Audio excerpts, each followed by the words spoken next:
BJPക്ക് സന്തോഷിക്കാൻ ഏറെ വകയുണ്ട്. മഹാരാഷ്ട്ര കിട്ടിയെന്ന് മാത്രമല്ല, ഉത്തർപ്രദേശിലെ കാര്യമെടുക്കുക, അല്ലെങ്കിൽ മറ്റ് സംസ്ഥാനങ്ങളിലൊക്കെ കാര്യമെടുക്കുക, അവിടെയൊക്കെ BJP ആണ് വെന്നിക്കൊടി പാറിച്ചത്, കർണാടക ഒഴിച്ചാൽ. കർണാടകയിൽ 3 സീറ്റുകളിലാണ് ഉപതെരഞ്ഞെടുപ്പ് നടന്നത്, 3ഉം കോൺഗ്രസ് പിടിച്ചെടുത്തു. UPയിൽ 9 സീറ്റിൽ മത്സരം നടന്നു, 6ഇടത്തും BJP ജയിച്ചു.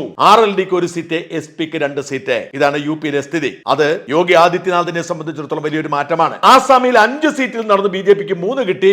ആസാം ഗണപരിഷത്തിന് 1, കോൺഗ്രസ് കച്ചിതൊട്ടില്ല. പഞ്ചാബിൽ 4ൽ 3ഉം ആം ആദ്മി നേടി, 1 കോൺഗ്രസിന്. സിക്കിമിൽ സിക്കിം ക്രാന്തി മോർച്ച അത് എതിരാളികളില്ലാതെ തെരഞ്ഞെടുക്കപ്പെട്ടു. മധ്യപ്രദേശിൽ 2 സീറ്റിൽ 1 കോൺഗ്രസിനും 1 BJPക്കും. മേഘാലയയിൽ 1 നാഷണൽ പീപ്പിൾ പാർട്ടി, ഗുജറാത്തിൽ 1 BJP, ഛത്തീസ്ഗഡിൽ 1 BJP, ഉത്തരാഖണ്ഡിൽ 1 BJP, ബീഹാറിൽ 4ൽ 2 BJP, 1 JDU, 1 Hindustan Awam Morcha secular. രാജസ്ഥാനിൽ 7 സീറ്റിൽ BJPക്ക് 5 സീറ്റ് നേടി, അവർ കൂടുതൽ സുരക്ഷിതമായി. കോൺഗ്രസിന് 1, ഭാരത് ആദിവാസി പാർട്ടിക്ക് 1. ബംഗാളിൽ 6 സീറ്റുകളിലും തൃണമൂൽ കോൺഗ്രസ് അവരുടെ വിജയം ആവർത്തിച്ചു. അതായത് എല്ലാവരും ഹാപ്പി ആയിരിക്കുന്ന ഒരു തെരഞ്ഞെടുപ്പ്. ഇതുപോലൊരു തെരഞ്ഞെടുപ്പ് ഒരു പക്ഷേ ഈ അടുത്ത കാലത്തെങ്കിലും ഉണ്ടായിട്ടില്ല.